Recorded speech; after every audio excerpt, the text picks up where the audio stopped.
Hello बच्चों, आज हम लोग द्विघात समीकरण का कंप्लीट रिवीजन करने वाले हैं। ठीक है, इसमें सभी कंसेप्ट और उस पर आधारित सवाल भी हम लोग करेंगे। ठीक है, तो आज स्टार्ट करते हैं द्विघात समीकरण। तो सबसे पहले हम लोग जानेंगे कि द्विघात समीकरण होता क्या है। ठीक है, तो देखो, कोई भी समीकरण जो ax² plus bx plus c बराबर 0 के फॉर्म में हो, ठीक है, जहाँ a 0 के बराबर न हो तथा a, b और c क्या होना चाहिए, वास्तविक संख्याएं हो। क्या होनी चाहिए, वास्तविक संख्याएं हो। तो इस समीकरण को हम लोग द्विघात समीकरण कहते हैं चर x में। ठीक है, तो ax² plus bx plus c बराबर 0, जहाँ ए बी सी क्या है, वास्तविक संख्या होनी चाहिए और a जो है कभी 0 के बराबर नहीं होगा। अगर a 0 हो जाएगा तो x² वाला टर्म 0 हो जाएगा, तो मेरे पास क्या बच जाएगा, bx प्लस c बराबर 0। तो bx प्लस c बराबर 0 एक रैखिक समीकरण कहलाता है। ठीक है, तो इसीलिए इस कंडीशन को हमेशा ध्यान रखेंगे। जैसे एग्जाम्पल में आप ले लो 2x² माइनस 3x प्लस 1 बराबर 0। यह एक द्विघात समीकरण का एग्जाम्पल है, जहाँ a बराबर क्या है, 2 के इक्वल है, b बराबर -3 के इक्वल है और c बराबर 1 है। दूसरा एग्जाम्पल देखते हैं x² माइनस 4 बराबर 0। तो इसमें देखो, इसको हम लोग कैसे लिख सकते हैं, x² माइनस 0 गुने x माइनस 4 बराबर 0। ठीक है, तो यहाँ पर a का मान कितना हो जाएगा, 1, b का मान क्या हो जाएगा, 0 और c का मान हो जाएगा -4। तो ये भी एक क्या है, द्विघात समीकरण का ही एग्जाम्पल है। ठीक है, ये लो 4x माइनस 3x² प्लस 2 बराबर 0।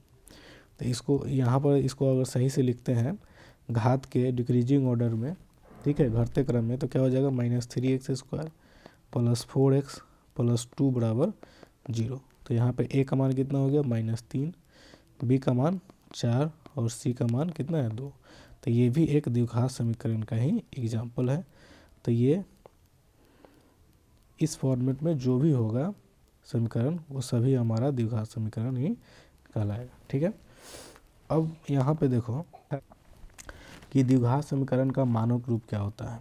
ठीक है, तो मानक रूप उसे कहते हैं जब समीकरण में जो चर का घात हो उसको घटते क्रम में लिखा जाए उस पद को। ठीक है, तो उसे हम द्विघात समीकरण कहते हैं। जैसे तीसरा एग्जाम्पल है 4x माइनस 3x² प्लस 2 बराबर 0। तो इसको हम लोग ये द्विघात समीकरण के मानक रूप में नहीं लिखा गया है, क्योंकि इसमें जो भी पद है उसके घात के घटते क्रम में नहीं लिखा गया। ठीक है, तो इसको जब चर के घात के घटते क्रम में लिखेंगे तो क्या हो जाएगा, -3x² प्लस 4x प्लस 2 बराबर 0। तो इसको हम लोग बोलेंगे ये मानक रूप, द्विघात समीकरण का मानक रूप कहा जाएगा। ठीक है, तो कोई भी द्विघात समीकरण हो, अगर उसके पद को घातों के घटते क्रम में लिखेंगे, ठीक है, तो वो कहलाएगा द्विघात समीकरण का मानक रूप। तो देखो, ये मानक रूप क्या हो जाता है, ax² plus bx plus c बराबर 0।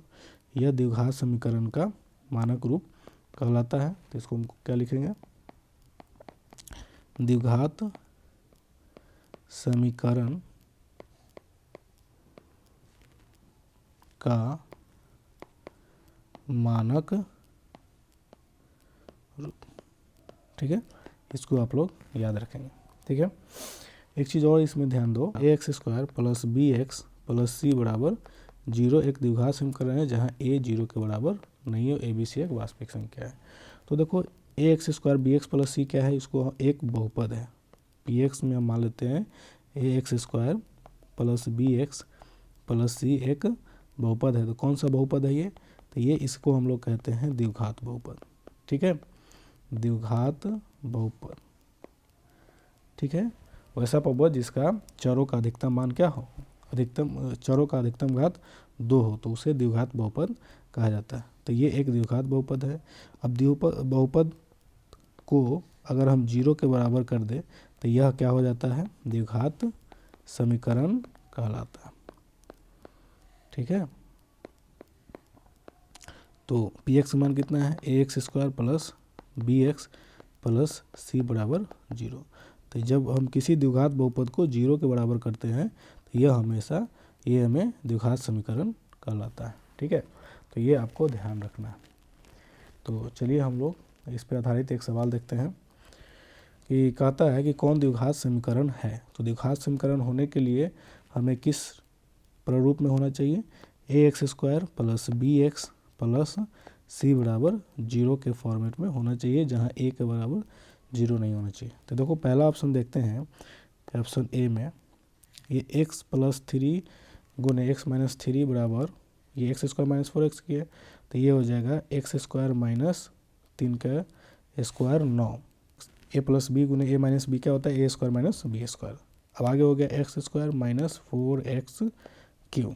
तो देखो एक्स स्क्वायर दोनों साइड है तो घट के 0 हो जाएगा, तो ये बच जाएगा मेरा 4x क्यू। ठीक है, और माइनस 9 बराबर 0। ठीक है, तो यहाँ पे चर का अधिकतम घात क्या है, 3 है, तो ये एक द्विघात बहुपद नहीं होगा। ठीक है, ऑप्शन बी देखते हैं हम लोग। तो x प्लस 3 का होल स्क्वायर करेंगे तो एक्स स्क्वायर प्लस 2ab करेंगे तो 6x प्लस 3 तिहाई 9 बराबर 4x प्लस 4। तो इसको सोल्व करेंगे तो एक्स स्क्वायर प्लस 4x इधर आएगा तो 6x में 4x घट जाएगा तो 2x, 9 में से 4 घट गया तो 5। तो ये मेरा द्विघात बहुपद होगा क्योंकि यह a x square plus b x plus c के फॉर्मेट में है, जहाँ ए का मान क्या है 1 है, बी का मान क्या है 2 है और सी का मान क्या है 5 है। सी एक अचर पद होता है। ठीक है, और बी जो होता है एक्स का गुणांक होता है, ए का मान एक्स स्क्वायर का गुणांक होता है। तो मेरा ऑप्शन बी यहाँ पे सही होगा। ठीक है, चलो अगला कंसेप्ट देखते हैं, द्विघात समीकरण का हल। ठीक है,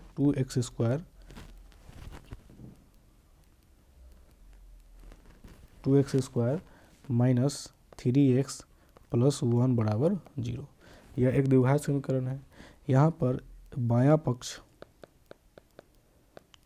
पक्ष क्या है, 2x square minus 3x plus 1।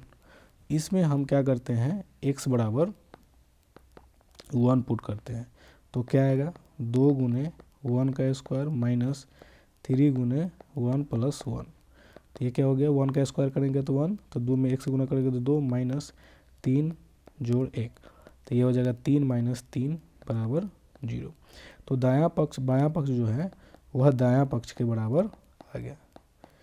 तो जब भी चर का मान अगर कुछ रखते हैं और वह बायां पक्ष और दायां पक्ष का मान दोनों बराबर हो जाए तो उसे हम लोग कहते हैं द्विघात समीकरण का हल जो है। यह समीकरण 2x square minus 3x plus 1 का क्या हो जाएगा, एक हल हो जाएगा। या इसे हम लोग ऐसे भी पढ़ते हैं कि x बराबर 1 दिए गए समीकरण को संतुष्ट करता है। ठीक है, इसको ऐसे भी हम लोग पढ़ते हैं कि अगर कोई वास्तविक संख्या अल्फा है, ठीक है, तो वह द्विघात समीकरण को सेटिस्फाइड करता है, तो अल्फा बराबर, ठीक है, अल्फा एक द्विघात समीकरण का हल होगा।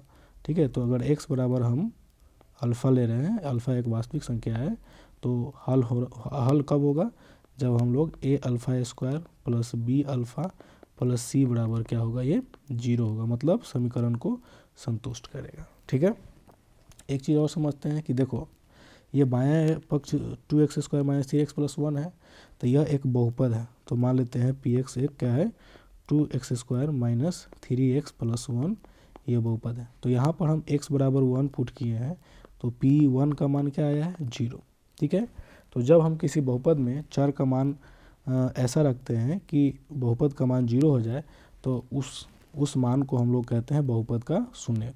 तो x बराबर 1, ठीक है, बहुपद px का एक शून्यक है। क्या है, शून्यक है। शून्य का मतलब होता है कि चर के जिस मान के लिए वह बहुपद का मान शून्य हो जाए, तो चर के उस मान को हम लोग बहुपद का शून्य कहते हैं।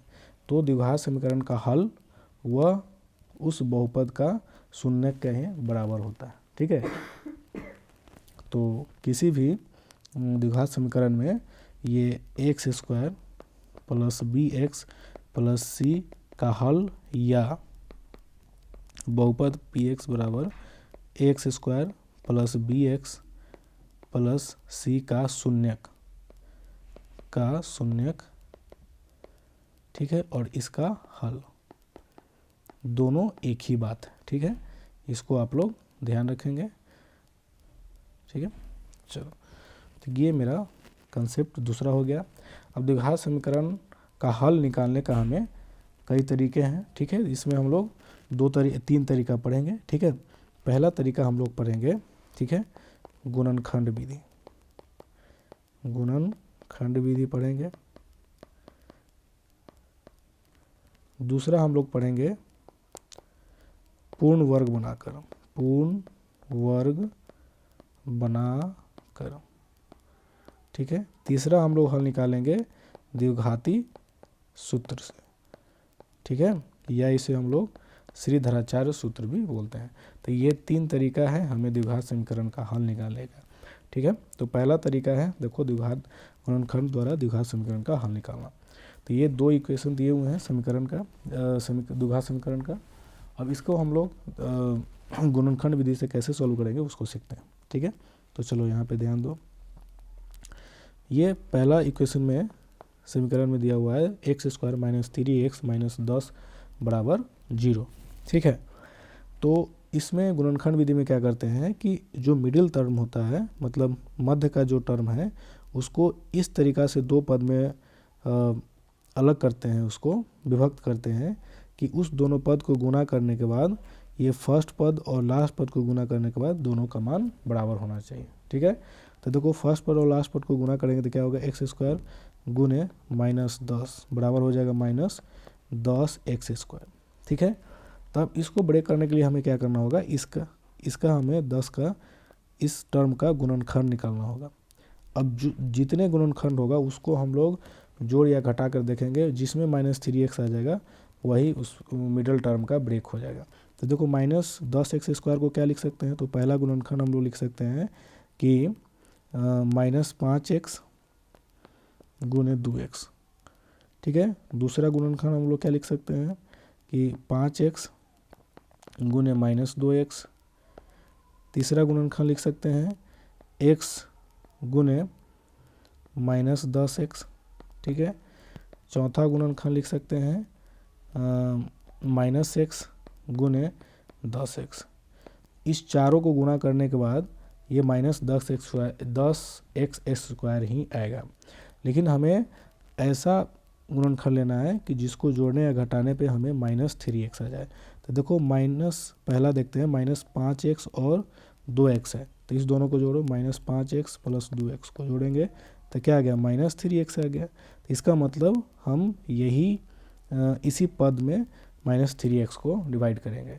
ठीक है, जिसमें हमें मिडिल टर्म मिल रहा है, बाकी बात इस तीनों को हम लोग नहीं लेंगे। तो क्वेश्चन बनाते ही हमें समझ में आ जाता है कि कौन सा इसमें लेना है। तो देखो, हम मिडिल टर्म को ब्रेक कर रहे हैं तो क्या आ जाएगा, एक्स स्क्वायर माइनस 3x के जगह पर लिखेंगे माइनस 5x प्लस 2x। इस दोनों को गुणा करेंगे तो माइनस 10x स्क्वायर भी आ जाएगा, और इसको जोड़ेंगे तो माइनस 3x आ जाएगा। तो हमें समीकरण में कोई जो दिए गए समीकरण उसमें छेड़छाड़ नहीं करेंगे। ये माइनस 10 बराबर 0। अब देखो, इस दोनों पद को हम पकड़ेंगे और इस दोनों पद को पकड़ेंगे, और दोनों में जो जो कॉमन है उसको बाहर निकालेंगे। तो इसमें कॉमन है x, तो x कॉमन लेंगे तो x माइनस 5 बचेगा। इसमें 2 कॉमन लेंगे तो क्या बचेगा, x माइनस 5 बराबर हो जाएगा 0। अब देखो, यहाँ पे 2 पद बन गए, एक पद ये और एक पद ये। अब दोनों x माइनस 5 कॉमन है तो x माइनस 5 कॉमन ले लेंगे। तो यहाँ पे x माइनस 5 कॉमन लेने का मतलब है भाग देना, तो x माइनस 5 से भाग देंगे तो यहाँ पे x बचेगा और यहाँ पे 2 बचेगा। तो 2 पद गुणा होकर क्या होगा, 0। तो 2 पद 0 कब होगा, या तो दोनों में से कोई एक 0 होना चाहिए। तो या तो ये 0 होगा तब पर भी ये 0 हो जाएगा, और नहीं तो ये 0 होगा तब पर भी 0 होगा। तो यदि x माइनस 5 0 हो जाता है तो x का मान क्या हो जाएगा, 5 हो जाएगा। या x प्लस 2 0 होगा तो x का मान क्या हो जाएगा, माइनस 2। तो x बराबर जो है माइनस 2 और 5, इस दिए गए समीकरण का क्या होगा हल होगा। इसका मतलब -2 और 5 x बराबर, इसका मतलब हो गया कि x बराबर -2 और 5 को इस समीकरण में रखेंगे तो इस समीकरण का दायां पक्ष और बायां पक्ष दोनों क्या होंगे, बराबर होंगे, मतलब इस समीकरण को यह संतुष्ट करेगा। तो ये तरीका हो गया गुणनखंड विधि से। एग्जाम में लिखा हुआ रहता है कि दिए गए समीकरण को गुणनखंड विधि से हल करें, ठीक है। उसी प्रकार दूसरा क्वेश्चन भी देख लो कि इसको देखो, ब्रेक करेंगे मिडिल टर्म को। तो ये मिडिल टर्म को इस तरीके से ब्रेक करेंगे कि उसके पद को गुना करने के बाद फर्स्ट और लास्ट वाले पद के गुना करने के बाद दोनों बराबर होना चाहिए। तो फर्स्ट और लास्ट टर्म को गुना करते हैं तो 2x² गुने 3 बराबर हो जाएगा 6x²। और इसी का गुणनखंड में से कोई दो पद मिलेगा जिसको हम लोग ब्रेक करेंगे -5x में। तो देखो 6x² को क्या लिख सकते हैं, पहला में लिख सकते हैं कि x गुने 5x², ठीक है। तो ये 6x² हो जाएगा, लेकिन x और 5 सॉरी यहाँ पे ये हो गया, लेकिन x और 5x को जोड़ेंगे या घटाएंगे तो -5x नहीं होगा, तो ये वाला तो हमारा नहीं होगा गुणनखंड। दूसरा गुणनखंड देखते हैं कि 2x गुने 3x। अब इस दोनों को जोड़ेंगे तो ये आ जाएगा +5x, या इस दोनों को घटाएंगे तो x आ जाएगा, तो ये भी नहीं होगा। तो इसमें हम क्या करेंगे, माइनस लगा देंगे, तो -2x और -3x, क्योंकि हमें -5x लेना है। अब इसको जोड़ेंगे तो -5x हो जाएगा और गुना करेंगे तो 6x² आ जाएगा। तो इसको हम लोग ब्रेक करते हैं, 2x² -2x -3x + 3 बराबर 0। अब इसमें से 2x कॉमन ले लो तो क्या बचेगा, x - 1। अब इसमें से -3 कॉमन लोगे तो x - 1 बराबर 0। अब ये दो पद हो गए, ये भी, इस दोनों में से क्या कॉमन होगा, x - 1 कॉमन हो जाएगा तो बचेगा 2x - 3 बराबर 0। तो या तो ये पद 0 होगा, नहीं तो ये पद 0 होगा। तो यदि x - 1 0 हो रहा है तो x का मान कितना हो जाएगा, 1। यदि 2x - 3 0 हो रहा है तो यहाँ पे x का मान क्या हो जाएगा, 3/2। तो x बराबर जो है 1 और 3/2 दिए गए समीकरण का हल हो जाएगा, ठीक है। तो इस तरीक़ा से आप एग्जाम में क्वेश्चन को सॉल्व करेंगे, ठीक है। चलो अगला जो है, पहला विधि था गुणनखंड विधि से हमें हल निकालना था। दूसरा है कि द्विघात समीकरण का पूर्ण वर्ग बनाकर, ठीक है। तो इसमें दो तरीके से सवाल पूछेगा, एक तो डायरेक्ट पूछेगा कि दिए गए समीकरण को पूर्ण वर्ग बनाकर हल करें, और दूसरा पूछेगा कि दिए गए द्विघात समीकरण को पूर्ण वर्ग बनाने के लिए किस संख्या को जोड़ा या घटाया जाता है। तो दोनों को हम लोग सीखेंगे। तो चलो सबसे पहले x² के गुणांक को हम लोग सभी पद में डिवाइड करेंगे ताकि x² का गुणांक 1 हो जाए। तो यहाँ पे x² का गुणांक 2 है तो 2 से हम सभी पद में भाग देंगे, तो ये हो जाएगा x² - 7/2x + 3/2 बराबर 0। अब यहाँ पे 0/2 करेंगे तो 0 ही होगा। अब इसको हम लोग पूर्ण वर्ग बनाने के लिए क्या करेंगे, या तो a + b के होल स्क्वायर पे ब्रेक करेंगे, नहीं तो a - b के होल स्क्वायर पे ब्रेक करेंगे। तो a + b का होल स्क्वायर क्या होता है, a² + 2ab + b²। a - b का होल स्क्वायर होता है a² - 2ab + b²। अब इसमें देखो x वाला टर्म अगर माइनस हो तो हमें a - b होल स्क्वायर वाला लगाएंगे, अगर x वाला टर्म प्लस हो तो a + b का होल स्क्वायर। तो देखो यहाँ पे x वाला टर्म क्या है, माइनस में है, ठीक है, -7/2x है, तो हमें a - b के होल स्क्वायर पर ब्रेक करेंगे।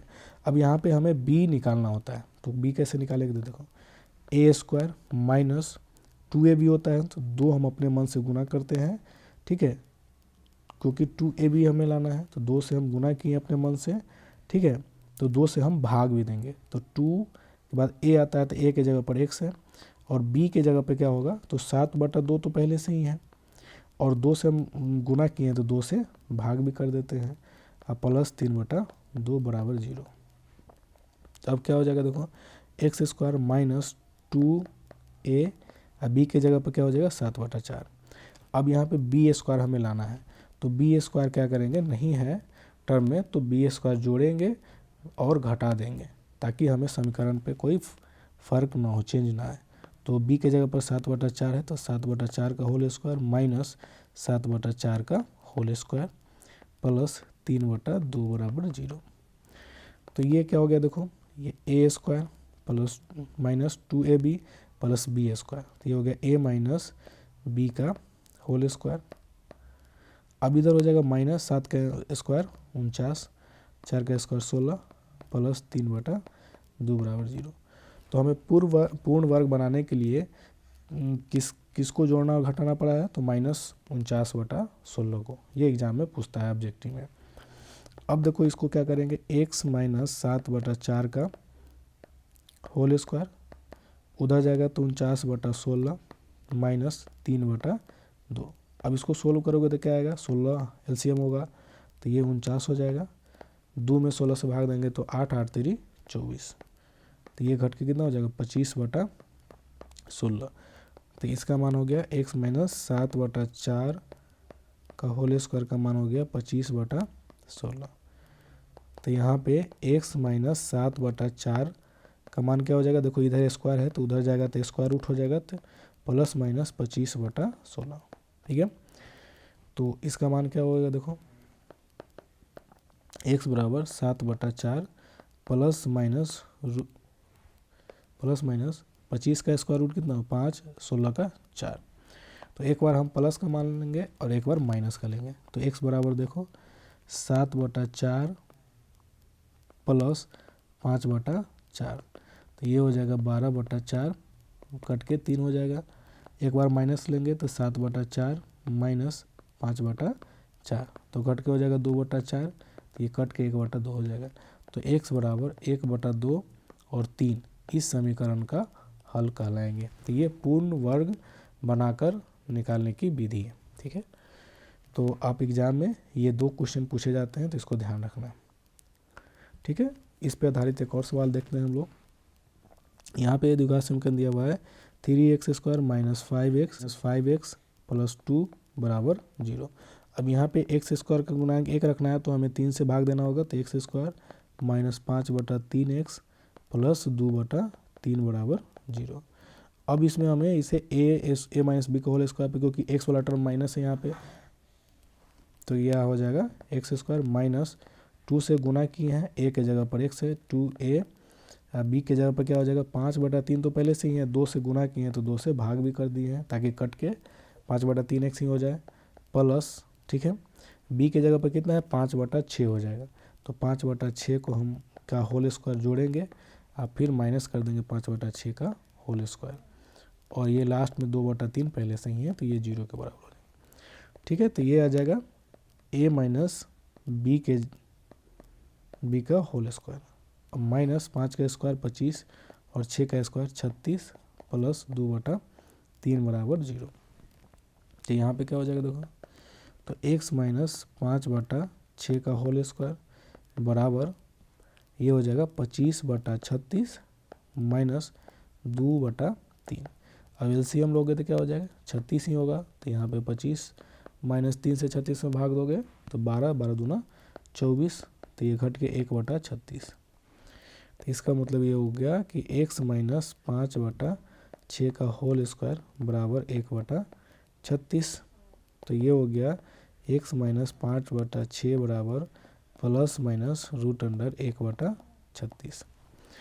तो x बराबर क्या हो जाएगा 5/6 प्लस माइनस 1/6।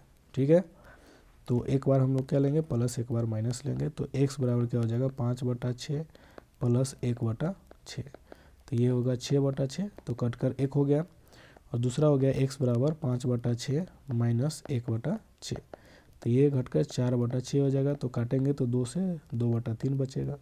तो यहाँ पर x बराबर 1 और 2/3 इसका सॉल्यूशन होगा, हल होगा इस समीकरण का। तो इस पर आधारित हम लोगों ने 2 सवाल कर लिए, इसी तरीक़ा से सभी सवाल को हम लोग बनाएंगे। ठीक है, इसमें हमें पूर्ण वर्ग बनाने के लिए क्या जोड़ना पड़ा है, तो 25/36 को जोड़ना और घटाना पड़ा। अब आते हैं द्विघाती सूत्र से हम कैसे किसी भी द्विघात समीकरण का हल निकालेंगे। तो इसके लिए हम पहले एक सूत्र ड्राइव करते हैं जिसे हम लोग श्रीधराचार्य सूत्र भी कहते हैं। तो कोई भी द्विघात समीकरण है वो किस फॉर्मेट में होता है, वो ax² plus bx plus c बराबर 0, जहाँ पे a 0 के बराबर नहीं है। तो अब इसे हम पूर्ण वर्ग बनाएंगे तो देखो एक्स स्क्वायर पूर्णांक एक है, ए है, तो ए से हम सभी पद में भाग देंगे तो क्या बचेगा, एक्स स्क्वायर प्लस बी बटा ए एक्स प्लस सी बटा ए बराबर 0/a, तो 0/a का मान 0 ही होगा। अब इसको देखो x वाला टर्म प्लस है तो हम इसे a प्लस बी के होल स्क्वायर पे ब्रेक करेंगे, तो एक्स स्क्वायर प्लस 2a के जगह पर x है और b के जगह पर क्या होगा b/a, और 2 से हम क्या किए हैं गुना किए हैं तो 2 से भाग भी देंगे, प्लस c/a 0। तो ये हो गया एक्स स्क्वायर प्लस 2a, अब b के जगह पर क्या है b/2a, तो b/2a का होल स्क्वायर जोड़ेंगे भी और b/2a का होल स्क्वायर घटाएंगे प्लस c/a पहले से ही है ये 0 के बराबर। अब आगे देखो क्या होगा, तो ये हो गया x प्लस b/2a का whole square minus b² / 4a² plus c/a बराबर 0।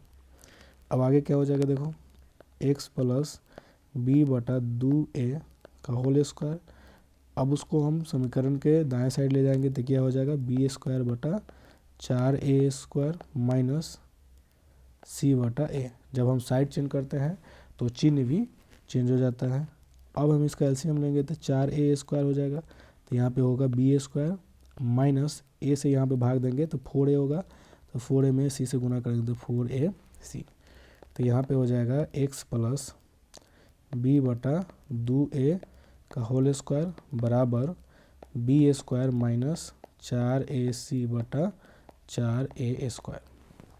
तो इसको आगे हम देखो क्या करेंगे, तो स्क्वायर है तो उधर जाएगा तो स्क्वायर रूट हो जाएगा, तो x plus b/2a plus minus root under b² minus 4ac/4a²।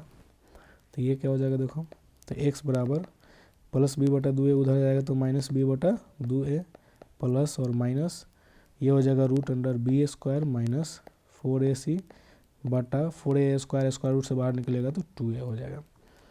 आगे देखो तो x बराबर क्या हो जाएगा, अब एलसीएम लोगे तो 2a, इधर बचेगा minus b plus minus root under b² minus 4ac। तो ये x बराबर ये मेरा जो आया ये द्विघात समीकरण का हल होगा, और इसी को हम लोग द्विघाती सूत्र भी कहते हैं और श्रीधाराचार्य सूत्र भी कहते हैं। तो यहाँ पे दो हल निकले हमें द्विघात समीकरण का। एक हल है x बराबर minus b plus root under b² minus 4ac/2a, और दूसरा हो गया माइनस b, एक बार माइनस लेंगे फिर तो b² माइनस 4ac/2a। तो ये मेरा दो द्विघात समीकरण का हल हो गया, ठीक है। अब इसको हम लोग डायरेक्ट फार्मूला से भी किसी भी द्विघात समीकरण का हल निकाल सकते हैं, ठीक है। तो ये डिराइव करने का तरीका हो गया। इसमें और एक चीज़ ऐड कर लेते हैं कि यहाँ पे b² माइनस 4ac को हम लोग बोलते हैं डिस्क्रिमिनांट, ठीक है। इसको हम लोग हिंदी में बोलते हैं कर, ठीक है, कर, ठीक है, विविक्तर इसको बोलते हैं हम लोग, डिस्क्रिमिनांट बोलते हैं, इसको हम लोग डी से भी सूचित करते हैं। तो इसको आप लोग ध्यान रखेंगे। हम द्विघात समीकरण के जब मूलों की प्रकृति के बारे में पढ़ेंगे तो इसका और डिटेल चर्चा करेंगे। तो ये जो मेरा सूत्र हो गया, तो एक्स बराबर minus b plus minus root under, इसको डी भी लिख सकते हैं बटा 2। तो ये फार्मूला आपको याद होनी चाहिए।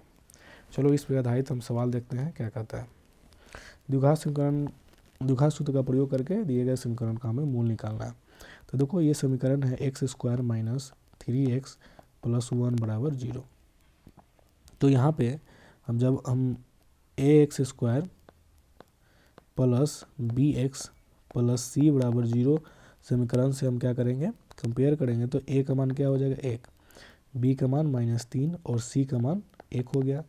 तो हम यहाँ पे d का मान निकालेंगे b² माइनस 4ac का, तो d का मान निकालेंगे तो क्या हो जाएगा b² माइनस 4ac। तो b का मान -3 है तो -3 का स्क्वायर माइनस 4, a का मान 1 और c का मान ये, तो 9 माइनस कितना हो जाएगा 4 बराबर 5। तो यहाँ पे हल क्या होगा, x बराबर -b plus minus root under d बटा 2a। ठीक है, तो बराबर b का मान -3 है तो माइनस तो पहले से ही है, b के जगह -3 रखेंगे, plus minus root under d का मान 5 है बटा 2, a का मान 1 है। तो ये क्या आ जाएगा, माइनस माइनस गुना होगा तो 3 प्लस माइनस रूट अंडर 5 बटा 2। तो इसका मतलब ये मेरा जो समीकरण का हल हो गया वो क्या होगा, 3 प्लस रूट 5 बटा 2 और दूसरा हो जाएगा 3 माइनस रूट 5 बटा 2। ये मेरा हल हो गया, आंसर हो गया। तो इस तरीक़ा से आप इस सूत्र का उपयोग करके हल निकालेंगे। ठीक है, नेक्स्ट टॉपिक है मूलों की प्रकृति। अब मूल की प्रकृति में देखो क्या होगा, तो कोई भी द्विघात समीकरण ax² plus bx plus c बराबर 0 है जहाँ a 0 के बराबर नहीं है। ये द्विघात समीकरण हो गया। और ये द्विघात समीकरण का हल, ठीक है, या मूल, हल या मूल दोनों एक ही चीज़ होता है। तो मूल कैसा होगा, मतलब कि उसका मूल वास्तविक संख्या होगी या अवास्तविक संख्या होगी, ठीक है, या मूल इसके बराबर होंगे या भिन्न होंगे, हम उसको कैसे पहचानेंगे बिना हल निकाले हुए। तो देखो इसका जब हम लोग हल निकालते हैं तो क्या फार्मूला आता है, -b plus minus root under b² minus 4ac बटा 2a आता है। ठीक है, अब देखो इसमें कि जो मूल होगा वह वास्तविक संख्या होगा या अवास्तविक संख्या, यह डिपेंड करता है कि रूट के अंदर कौन सी संख्या है। अगर रूट के अंदर पॉजिटिव संख्या है तो मूल की प्रकृति वास्तविक संख्या होगा। अगर रूट के अंदर नेगेटिव संख्या है तो मूल की प्रकृति क्या हो जाएगी, नेगेटिव हो जाएगी। तो एक में कंडीशन पहला लेते हैं कि यदि d बराबर b² माइनस 4ac का मान 0 से बड़ा हो, तब क्या होगा, तो यहाँ पे x का मान क्या होगा, वास्तविक संख्या आएगा और भिन्न आएगा। तो यदि d बराबर b² माइनस 4ac 0 हो तो दो भिन्न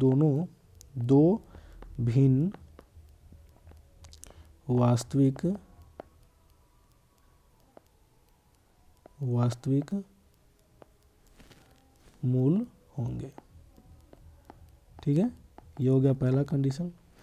दूसरा कंडीशन क्या होगा कि यदि d का मान 0 ले लें, ठीक है, तो 0 लेंगे तो वास्तविक तो होंगे लेकिन दोनों मूल जो होंगे बराबर होंगे। तो दो बराबर वास्तविक मूल होंगे। ठीक है, तो देखो अगर हम d बराबर 0 पुट करेंगे तो क्या आएगा, x बराबर -b plus minus root under d होता है तो d का मान 0 रखेंगे रूट में तो क्या हो जाएगा, √0 बटा 2a। ये आ जाएगा -b बटा 2 है।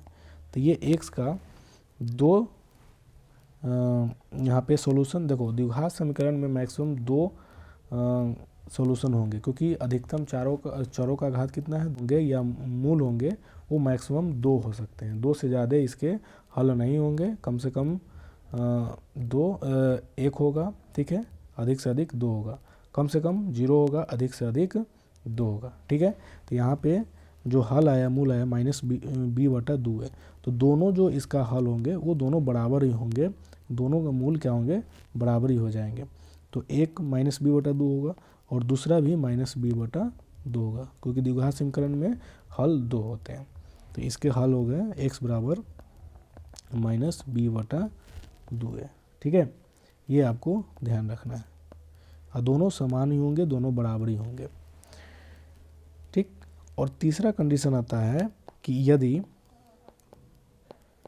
d का मान, ठीक है, d बराबर b² माइनस 4ac, अगर ये 0 से छोटा हो, 0 से छोटा का मतलब क्या होता है, निगेटिव नंबर, तब इसके जो भिन्न हो, जो इसके मूल होंगे, हल होंगे, वो कोई भी वास्तविक संख्या नहीं होगी। तो कोई वास्तविक मूल नहीं होंगे, वास्तविक मूल नहीं होंगे, ये आपको ध्यान रखना है। तो मूल की प्रकृति निकालना हो तो पहले हम लोग डिस्क्रिमिनेंट निकालेंगे, डी का मान निकालेंगे, और वो अगर 0 से बड़ा हो तो दो वास्तविक भिन्न मूल होंगे। यदि डी का मान 0 हो तो उसका जो हल होगा -b/2a होगा और दोनों इक्वल होगा। अगर नेगेटिव आ जाएगा तो कोई भी वास्तविक मूल नहीं होगा, ये आपको याद रखना। तो चलो इस पर आधारित एक सवाल देखते हैं कि दिए गए समीकरण में विविक्तकर निकालना है और फिर मूल की प्रकृति निकालना है। तो हमें समीकरण दिया हुआ है √2x² + 7x + 5 √2 = 0। तो यहाँ पे a का मान कितना दिया हुआ है √2, b का मान दिया हुआ है 7 और c का मान दिया हुआ है 5 √2। तो हमें पहले डिस्क्रिमिनेंट निकालना है। तो d बराबर क्या होता है b² - 4ac। तो b का मान 7 है तो 7 का स्क्वायर माइनस 4 गुने a का मान √2 है, c का मान 5 √2 है।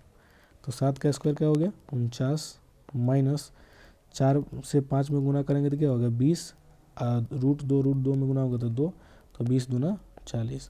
तो ये हो गया घटकर 9। तो देखो ये d का मान आया है जो 9 है वो क्या है 0 से बड़ा है। तो इसका जो मूल होंगे वो दो भिन्न वास्तविक मूल होंगे। तो इसका दो भिन्न वास्तविक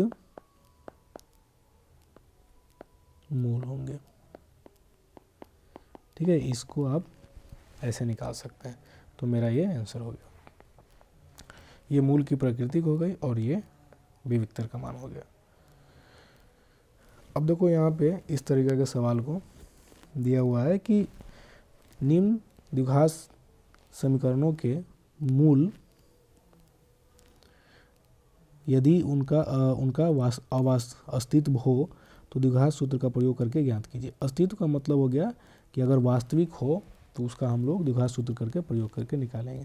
तो देखो पहला में दिया हुआ है a का मान 3, b का मान -5 और c का मान 2।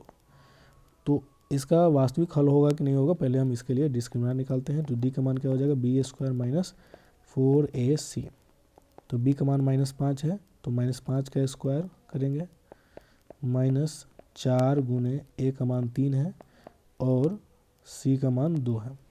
तो -5 का स्क्वायर 25 ही होगा, -25 नहीं होगा। ये 4 × 12 दूना 24 घट के कितना हो जाएगा 1।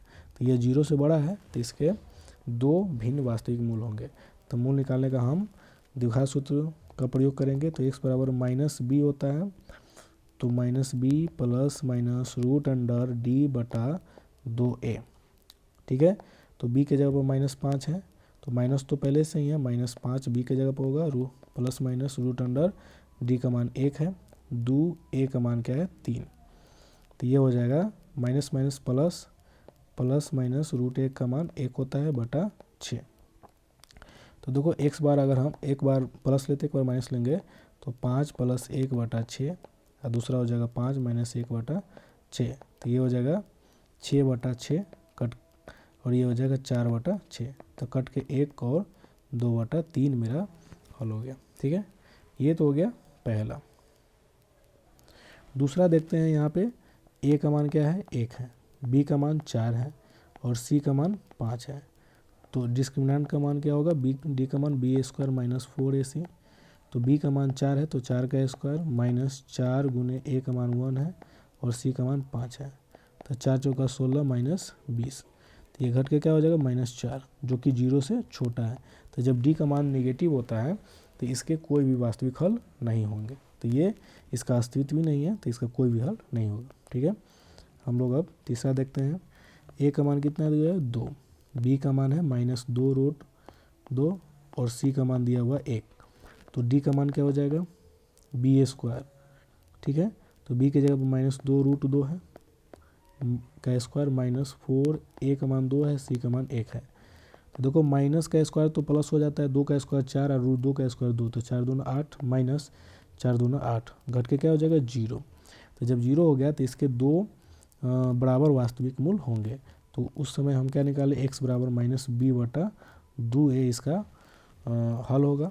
तो -b के जगह पर कितना है माइनस 2√2, ठीक है, बटा 2 एक जगह पर 2 है, तो माइनस से माइनस में मल्टीप्लाई होगा तो प्लस हो जाएगा, 2 से 2 कट गया, तो ये √2/2 इसके हल हो जाएंगे, और दोनों रूट इक्वल होगा तो √2/2 इसका 2 वास्तविक बराबर मूल हो जाएंगे। ठीक है, तो इस तरीक़ा से आपको बनाना है। अगला क्वेश्चन इसी पर आधारित है कि के किस मान के लिए दिए गए समीकरण का मूल बराबर होंगे। तो देखो समीकरण क्या दिया हुआ है, k + 1 गुने एक्स स्क्वायर माइनस 2 गुने k - 1 गुने एक्स प्लस 1 बराबर 0। तो यहाँ पे a का मान क्या दिया हुआ है, k + 1, b का मान दिया हुआ -2 गुने k - 1 और c का मान दिया हुआ 1। तो मूल बराबर कब होता है, जब d का मान क्या होता है 0। तो d बराबर क्या होता है b² माइनस 4ac बराबर 0। तो b का मान कितना है -2 k - 1 का होल स्क्वायर हो जाएगा, माइनस 4 गुने a का मान कितना है k + 1 और c का मान कितना है 1 बराबर 0। तो 2 का स्क्वायर माइनस 2 का स्क्वायर 4 हो जाएगा, और k - 1 का होल स्क्वायर माइनस 4k + 1 में गुना करेंगे तो 4k - 4 बराबर 0। ये 4 हो गया, k - 1 का होल स्क्वायर करेंगे तो k² minus 2k + 1 minus 4k - 4 बराबर 0। 4 से मल्टीप्लाई करो तो 4k² minus 8k + 4 minus 4k - 4 बराबर 0। तो देखो 4k² minus 8k minus 4k, तो कितना हो जाएगा, ये हो जाएगा मेरा -12k + 4 माइनस 4 कट के 0 हो जाएगा, तो ये 0। अब 4 से डिवाइड करेंगे दोनों साइड तो क्या हो जाएगा k² माइनस 3k बराबर 0। अब इसमें से k कॉमन ले लो, तो k कॉमन लेंगे तो k - 3 बराबर 0। तो या तो k 0 होगा और नहीं तो क्या हो जाएगा k - 3 बराबर 0। तो k 0 होगा तो k का मान 0 हो जाएगा, और k - 3 जो होगा तो k का मान 3 हो जाएगा। ठीक है, तो k का मान या तो 0 होगा या 3 होगा, ये मेरा राइट आंसर होगा। तो k का मान 0 या 3 रखेंगे तो ये जो समीकरण है इसका मूल बराबर होगा, ठीक है, और वास्तविक होंगे। चलो अब आगे जो सवाल है, तो कंसेप्ट तो हमारा ख़त्म हो गया, और इस पर आधारित जो है सवाल इसको करते हैं। ठीक है, तो दो धनात्मक संख्याओं का अंतर 3 है, तो उनका गुणनफल 504 है, तो संख्याएँ क्या होगी। तो देखो इसको निकालने के लिए तो मान लेते हैं कि पहली जो संख्या है वो x है, ठीक है, तो दूसरी संख्या क्या हो जाएगी, तो दूसरी संख्या क्या हो जाएगी, दोनों संख्याओं का अंतर 3 है, तो एक x है तो ये दूसरा क्या हो जाएगा x + 3, x + 3 में से x को घटाएंगे तो 3 बचेगा। और प्रश्न से क्या कहता है कि दोनों का गुणनफल क्या है 504 है, तो दोनों को गुणा कर दो, x गुने x + 3 बराबर 504। अब ये गुना होगा तो क्या होगा x² + 3x, इधर आएगा 504 तो -504 बराबर 0। अब इसको हम लोग क्या करेंगे गुणनखंड विधि से बनाएंगे। तो सबसे पहले x² और -504 को गुना करेंगे तो क्या होगा -504 x²। अब 504 को पहले गुणनखंड करो, ठीक है, तो गुणनखंड करोगे तो क्या होगा 2 से ये 252, 2 से भाग दोगे तो ये 1, ये 26, 2 से 63, फिर 3 से 21, फिर 3 से 7। तो 504 को हम लोग क्या लिख सकते हैं 2 गुने 2 गुने 2 गुने 3 गुने 3 गुने 7। अब इसका गुणनखंड ऐसा लेंगे कि इसको जोड़ने पर 3x आ जाए, ठीक है। तो देखो 2 दूनी 4 दूना 8 3 24, ये हो गया 24, ये हो गया 21। देखो ये 24 और ये 21, तो 24 और 21 को गुना करेंगे तो 504 होगा, और 24 में से 21 को घटाएंगे तो क्या आ जाएगा 3 आ जाएगा। तो इसका मतलब हम इसको इस तरीक़ा से ब्रेक करेंगे x² बराबर plus 24x minus 21x minus 504। तो इस दोनों पद को गुना करोगे तो -504x² होगा, और घटाओगे तो 3x आ जाएगा। अब देखो x कॉमन लोगे तो x + 24 हो जाएगा। अब -21 कॉमन लोगे तो यहाँ पे x प्लस 24 बराबर 0। अब दोनों पद में x प्लस 24 कॉमन है तो x प्लस 24 कॉमन ले लो, तो यहाँ पे बचेगा x माइनस 21 बराबर 0। तो या तो क्या होगा, x प्लस 24 0 होगा, और नहीं तो x माइनस 21 0 हो जाएगा। तो x प्लस 24 0 होगा तो x का मान माइनस 24 हो जाएगा। यहाँ पे x माइनस 21 0 होगा तो x का मान 21 हो जाएगा। तो हमें क्या कहता है, ये धनात्मक संख्या है, तो धनात्मक संख्या है तो इस x बराबर माइनस 24 तो नहीं होगा, इसका मतलब x बराबर 21 मेरा राइट आंसर होगा। तो पहली संख्या 21 हो गया, तो इसका मतलब x का मान 21 हो गया। और दूसरी संख्या 21 प्लस 3 है, मतलब 21 प्लस 3 क्या हो जाएगा 24। तो पहली संख्या 21, दूसरी संख्या 24, मेरा राइट आंसर हो जाएगा। ठीक है, उसी पर अगला सवाल देखो। अब देखो रोहन की माँ, ठीक है, रोहन की माँ उससे 26 वर्ष बड़ी है और उनकी आयु वर्ष में है का गुणनफल अब से 3 वर्ष पश्चात 360 हो जाएगी, तो इस कथन का समीकरण में लिखें। तो रोहन, तो देखो यहाँ पे वर्तमान में मान लेते हैं कि रोहन की जो आयु है वो x वर्ष है। तो रोहन की आयु क्या है, x वर्ष, और रोहन की, इसीलिए रोहन की माँ की आयु कितना हो जाएगा, अब ये 26 वर्ष बड़ी है तो x प्लस 26 वर्ष हो जाएगी। ठीक है, अब 3 वर्ष पश्चात क्या हो जाएगा, 3 वर्ष पश्चात रोहन की आयु क्या हो जाएगी, रोहन की आयु 3 वर्ष जुड़ जाएगा तो x प्लस 3 वर्ष हो जाएगा। उसी प्रकार उसकी माँ की आयु कितना हो जाएगा, तो x प्लस 26 में 3 जोड़ेंगे तो x प्लस 29 वर्ष। तो रोहन की माँ की आयु ये कितना हो जाएगा, x प्लस 29 वर्ष।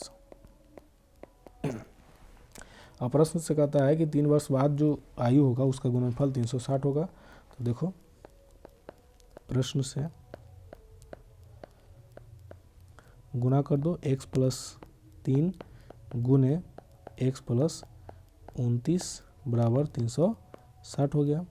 तो गुना करोगे तो x square plus 29x plus 3x plus 3 में 29 से गुना करोगे तो 90 में से 3 कट गया तो कितना होगा 87 बराबर 360। तो ये हो जाएगा एक्स स्क्वायर।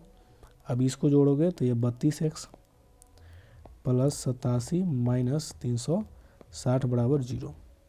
तो ये हो जाएगा एक्स स्क्वायर प्लस 32x, ठीक है, घटाओगे तो कितना होगा 3, ये 7 2 273 हो जाएगा। तो मतलब इसको हम समीकरण में लिखेंगे तो ये आ जाएगा x square plus 32x minus 273। इसे तुम गुणनखंड विधि से इसका हल भी निकाल लोगे तो रोहन की और उसकी माँ की आयु भी निकल कर आ जाएगा। तो हमें पूछा है सिर्फ समीकरण निकालना, तो ये हो गया। एक और सवाल देखो, x प्लस 1/x बराबर 3 है, जहाँ x बराबर 0 का नहीं है तो इसके मूल क्या होंगे। तो हम क्या करते हैं, दोनों साइड x से गुना कर देंगे तो ये एक्स स्क्वायर हो जाएगा प्लस 1 प्लस 3x बराबर 3x। तो ये हो जाएगा x square minus 3x plus 1 बराबर 0। तो यहाँ पे d का मान क्या हो जाएगा, B square minus 4ac, b का मान माइनस 3 है तो माइनस 3 के स्क्वायर माइनस 4, a के जगह पर 1 है, c के जगह पर 1 है, तो 9 माइनस 4 बराबर 5।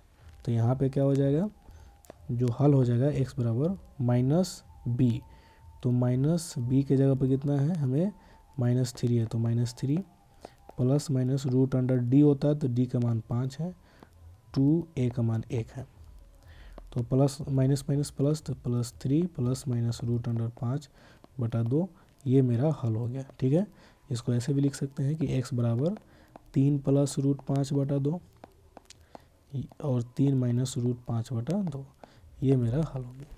ठीक, चलो एक और क्वेश्चन देखो। अगला सवाल क्या कहता है कि एक आयत का क्षेत्रफल 528 मीटर स्क्वायर है, तो उसकी लंबाई उसकी चौड़ाई से दोगुने से 1 अधिक है, तो आयत की लंबाई और चौड़ाई ज्ञात करें। तो हम लोग मान लेंगे कि आयत, माना कि कि आयत की चौड़ाई x मीटर है।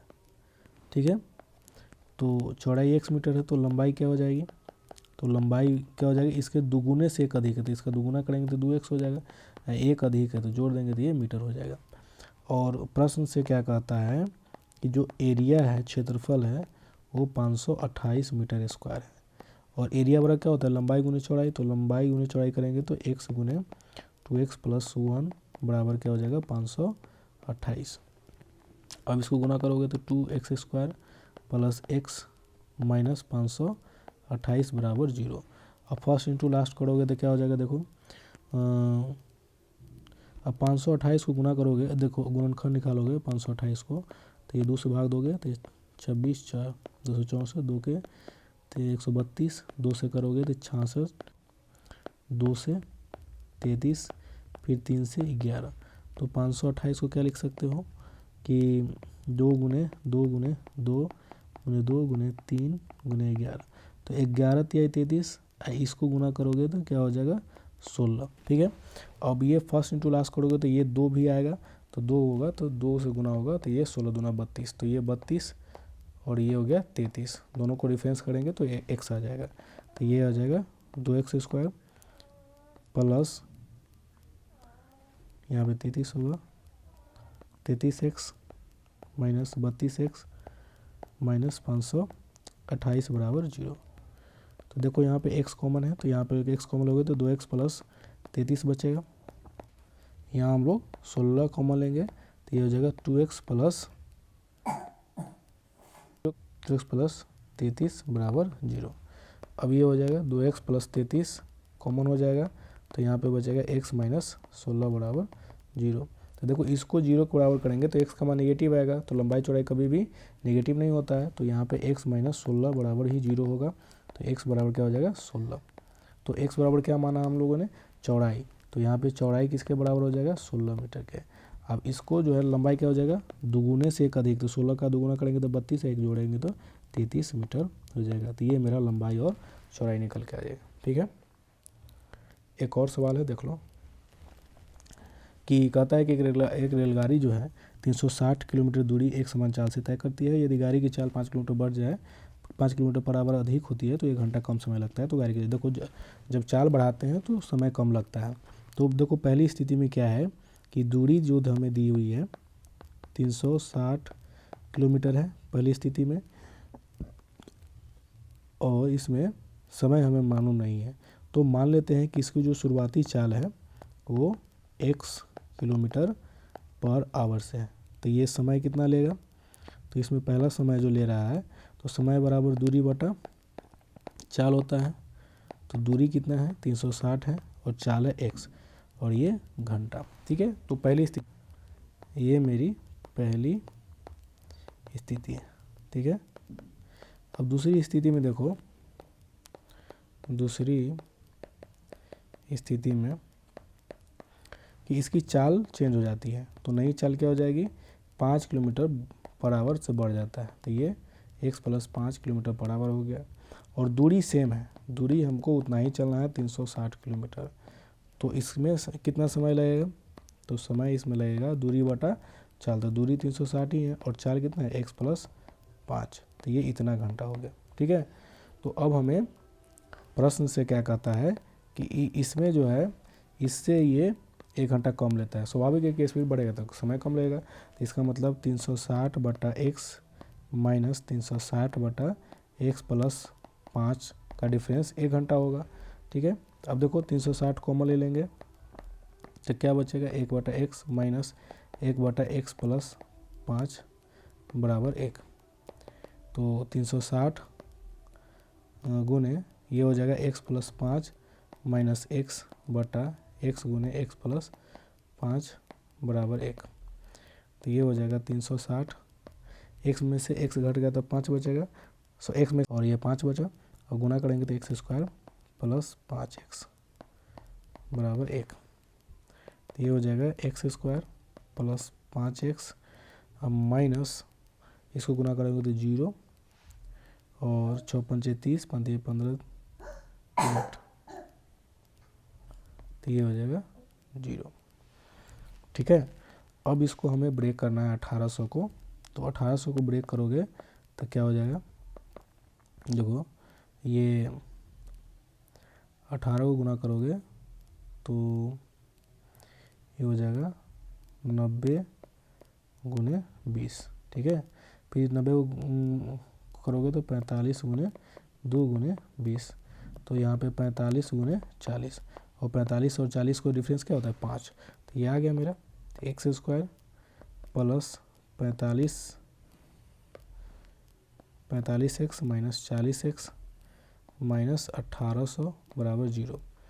अब देखो यहाँ पे x कॉमन लोगे तो यहाँ पे x प्लस 45 होगा, माइनस 40 कॉमन लोगे तो यहाँ पे x प्लस 45 बराबर 0। तो यहाँ पे फिर x प्लस 45 कॉमन ले लो तो यह आ जाएगा x माइनस 40 बराबर 0। तो ये x प्लस 45 0 होता है, तो x मान माइनस 45 होगा, तो x चाल है तो चाल नेगेटिव नहीं होता है, इसका मतलब x माइनस 40 ही 0 होगा, तो x माइनस 40 0 हो गया, तो x का मान कितना हो गया 40, और x हमने क्या माना है इसकी चाल, तो इसकी चाल कितनी हो जाएगी, ठीक है, अभी निकाला है 40 किलोमीटर पर आवर, तो ये हो जाएगा 40 किलोमीटर पर आवर, ये मेरा राइट आंसर होगा। ठीक है, तो आज के लिए ये द्विघात समीकरण का कंप्लीट रिवीजन रहा, जितने भी इम्पोर्टेंट थ्योरी है, कंसेप्ट है और उस पर आधारित सवाल बन सकते हैं, उसको हम लोगों ने डिस्कस किया है। ठीक है, अब नेक्स्ट वीडियो में नए टॉपिक को हम लोग जब डिस्कस करेंगे।